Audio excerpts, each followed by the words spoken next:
Salam alaikum abbatu Ibi salam babna Jatulami waitagatu Jomala chutiya Nisangara alambat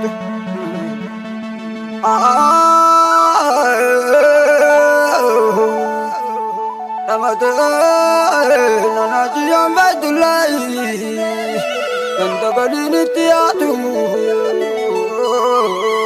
Amana javesa jarrini jarasini banayatu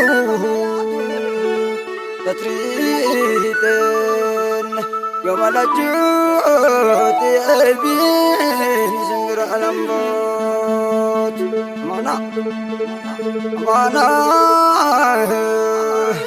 Lala bakka garam Kiyana lala tuwai Lala bakka garam Kiyana lala Antana najiya Diraka sabule Jari altara najiya Bare chifte belanya chifte